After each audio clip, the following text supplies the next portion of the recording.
there's things that we don't know what to do, and we have to sort of figure out how to do those. And it's the belief that you'll figure it out, whether you have to sort of get help from outside, ask a friend who has experience in that realm, or hire someone. It's knowing that you'll figure that out, whatever it is, and not letting that sort of stop you on the way. I know about beer, I know about buying beer, I've had to learn about selling beer.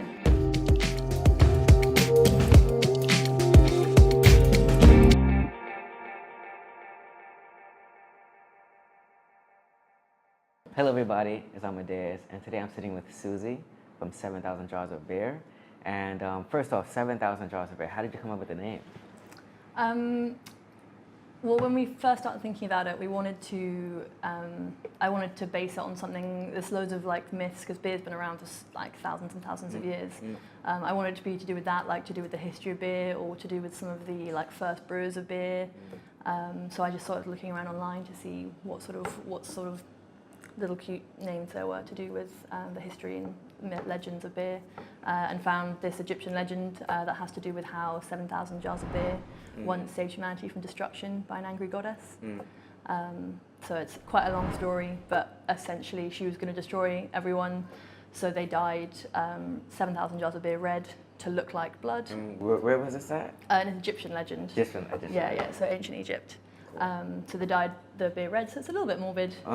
She drank it thinking it was blood, and then obviously got drunk and fell asleep. And then 3 years later, she woke up no longer wanting to destroy humanity. There's a lot of thought that went into the name, I'm assuming. It was actually quite a quick process. It was quick. Just like a couple of days of looking at a few things online, and then 7,000 jars of beer just stuck out. Jars are what people used to drink beer out of before we invented glass, sort of like the Egyptian jug type things, like clay pots and so on. So just kind of sprang up. I didn't really want it to have the word craft. Obviously we sell craft beer, but I think that actual term probably will be going out of fashion reasonably soon. So sort of wanted beer to be in the name, but nothing that sort of indicated that we sell craft beer, because that might change. So, all right, I know the beginning of the shop was quite a long process for you. But let's talk about, because you co-own this with your father? That's correct, yeah. So like, how did that process even begin? So what was the conversation like? How did that come about? It sort of began as a joke, just like one of those fun ideas you have, like when you're at uni, being like, oh, we should open a bar, and then obviously you don't then go open a bar. But we sort of I joked about starting a brewery, because I used to before this job I worked in a brewery, so I joked about doing that myself. And my dad sort of picked up on that and gave me a call a few days later and said, I think we should actually do that. Wow. And I thought, well, actually, I don't think that's all that practical. There's so many new breweries popping up in London. I think the market is kind of saturated. But what we do need is more places to buy all the really good beer that's being brewed in London and the UK and the rest of the world. And I grew up in Kingston and realised that we didn't yet have something like this, but the whole craft beer thing was sort of gradually spreading southwest. It's really popular already, like in East London. There's shops like this sort of all over London, Central and stuff. So, all right, so you got the phone call, you said, let's do it. All right, and then you did it. So what was some of the first, if you can remember, the first, let's say, 3 things that you had to do that was practical? So to turn the ideation to actual practical things, what were some of like the first 3 things that you've done? We started to look to see if there was a place available in Kingston that we could do this. So you wanted Kingston immediately? Yeah, I wanted it to be Kingston. Okay. There's the nearest ones to here. There's one in like Clapham. There's a really lovely beer shop in Twickenham, Putney. So I knew that Kingston didn't have it yet, but it was only a matter of time before someone did that.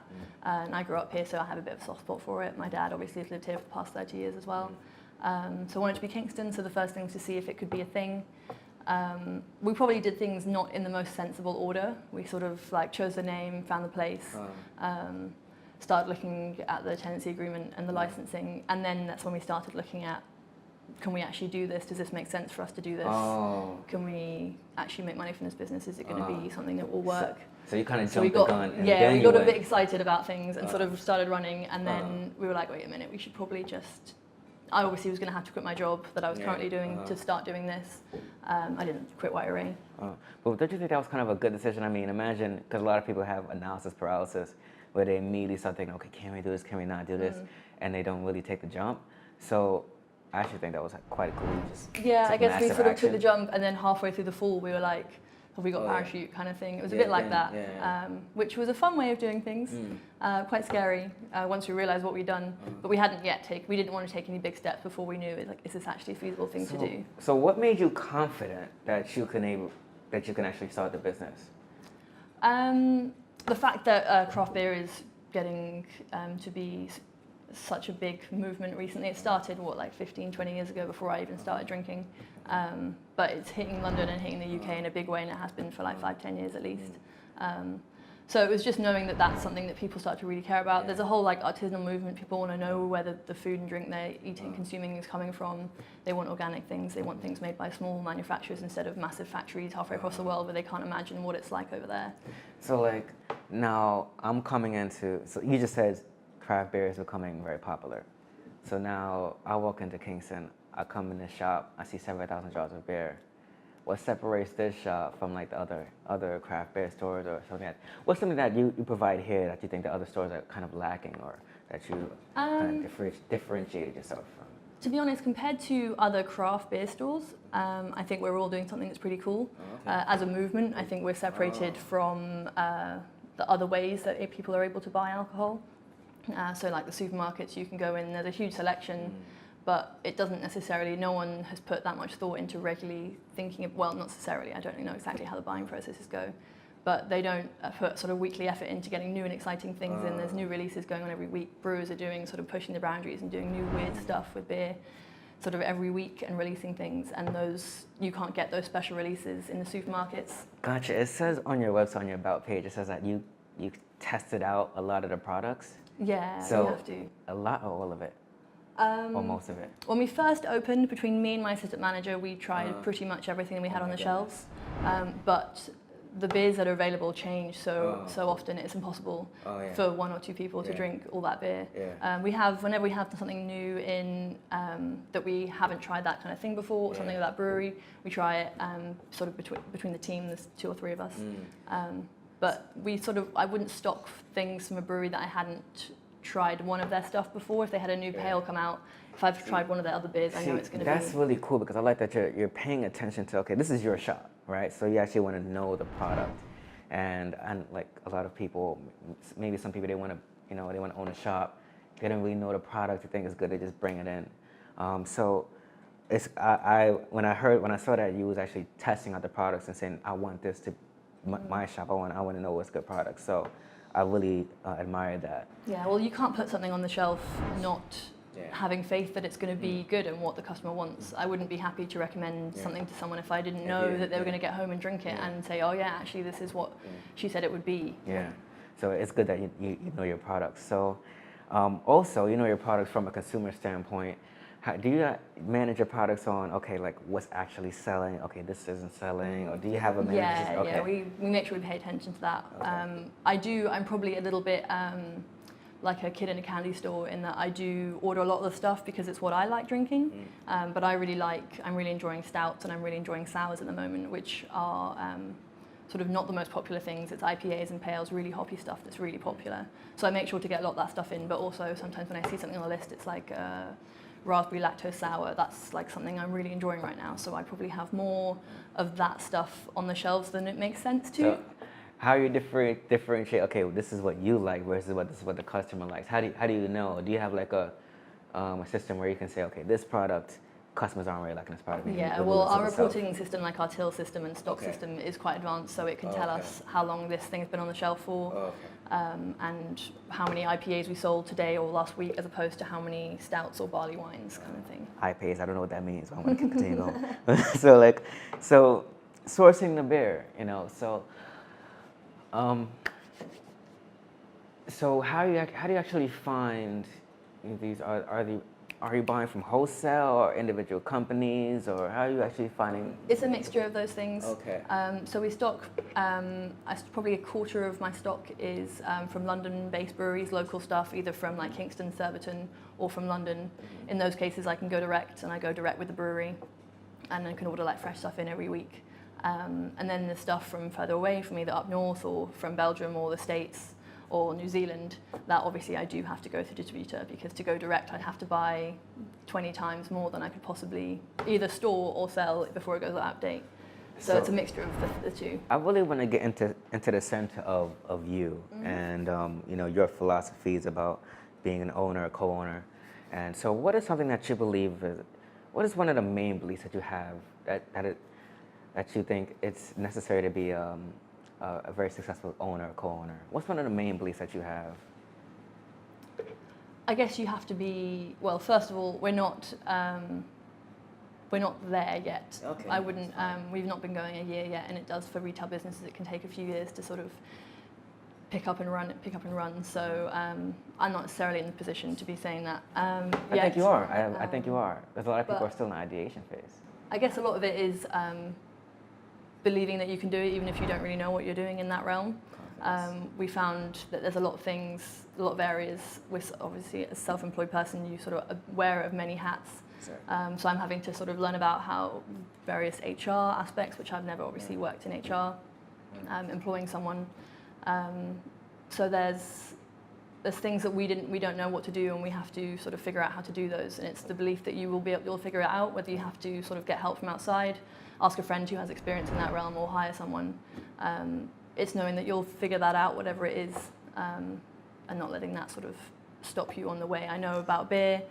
I know about buying beer. I've had to learn about selling beer. And so what were some of the main hiccups that you had along that? What was maybe like one or two of the main hiccups that you had and overcame? Our biggest barrier is the licensing. Obviously, alcohol is a tricky thing to sell because it's not good for you. Some would argue that a glass of beer a day, well, not a day, but could be good for you. But obviously there's a general trend that drinking and binge drinking is not good for you. So being able to sell beer for us in Kingston in the way that we want to was quite difficult, because there wasn't something like this already in Kingston. What's the way that you want to? In a sort of, we sell much higher quality stuff. We're not necessarily saying come and drink 4 pints of the cheapest stuff you can find that tastes like dishwater. With stuff that actually tastes really good, and you don't have to have pint after pint after pint. You can just have a glass, and you can really appreciate the work that's gone into that, and how incredible it tastes. And you can try loads of different stuff. Even just share a few bottles with some friends is a nice way to sort of learn about what you're drinking, as opposed to sort of Jäger bombs. I'm not a really big fan of Jägermeister. Some people really like it, but just drinking to excess for the sake of drinking, as opposed to for the sake of enjoying something. So how do you? And that's tricky. So now and. How do you promote yourself outside? Yeah, how do you promote yourself?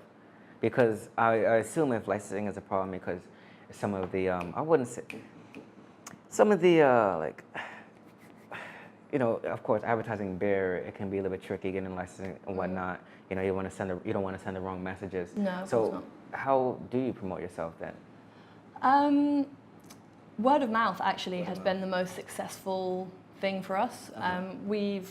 We sort of do quite a lot of social media as much as we can, and we've done the odd like flyering thing in Kingston and putting flyers through people's door just to let them know that we're here. But generally, we found people who want to spend their money on good beer. As soon as they find out that we're here, we've got a customer. When they come here once, they're going to come here again. So we've got some really, really wonderful customers, and people will come in and they'll say, "This is exactly what Kingston needs." I'm really interested about just having a storefront. And just some of the like, I know finding the location is quite difficult. You already knew you wanted to come to Kingston, and I honestly think this is a great location. We're really happy with this place. You're right in the town center, right? And how important is it to make the investment in the right location? And I say that because I know someone who has a storefront, and they're really talented, but they're just in the wrong location. Like there's no people there. Yeah. So how important do you think is to make the investment in getting a proper location? Yeah, well, obviously that's going to be really important. I sort of identify with your friend because obviously we are in the town centre, but there's a marketplace just there. We're set one street back. But this is quite a quiet road. People only really tend to come down this way if there's something on this road they want to go to. It's not like a thoroughfare, if that's the right word. It's kind of a shortcut. It's kind of a shortcut from here. It can be a bit of a shortcut, yeah. But there'll be sometimes like on a Tuesday or Wednesday evening when it'll be quite quiet in here. And then you go out and you're like, actually, Kingston is rammed. There's loads of people around, but just no one happens to be sort of coming down this way. Yeah. People often say, come in, like, we get people coming in every day being like, oh, how long have you been here? You must be new.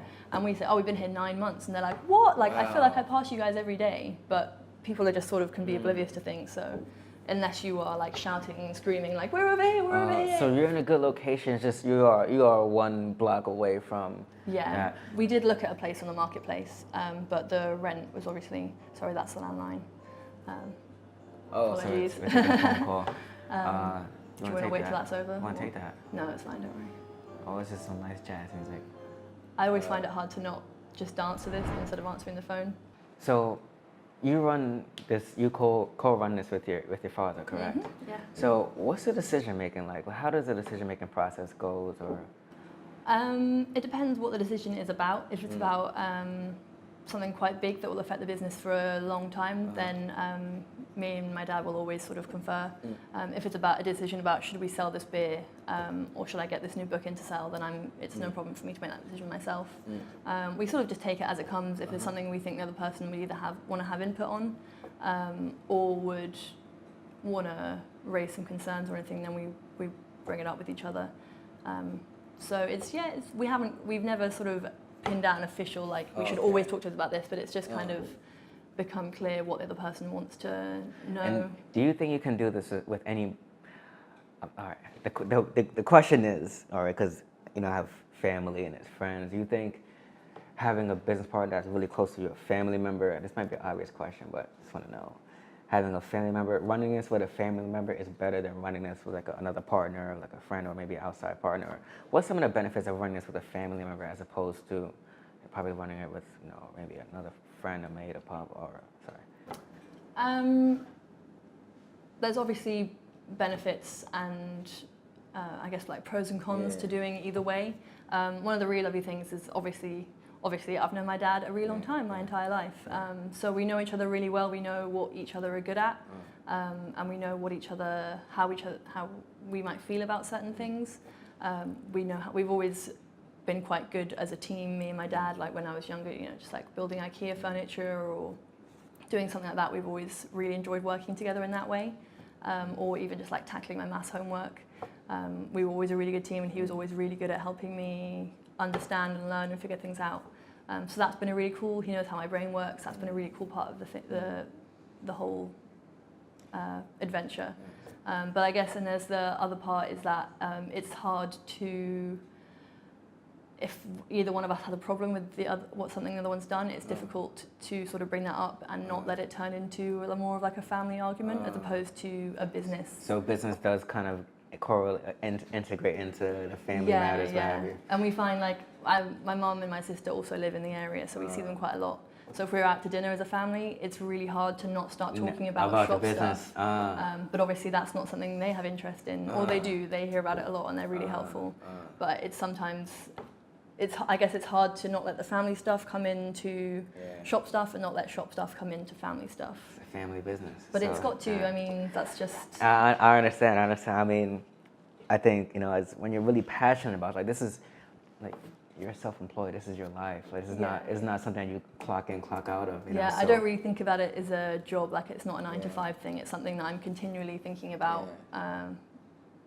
And just comes home with me, and it comes everywhere. It's a part of you, you know. So yeah. I think, I mean, I wasn't in a relationship, whatever, but yeah, it's even my family that they don't really understand that. Like it's not something that I clock in and clock out of. It's a part of me, and so I understand where that comes from. I just want to take a second to say, I really appreciate the work ethic that you put. Well, thank you. Showed up early on time today. That was one. Secondly, by you saying you source all your products, you test all your products.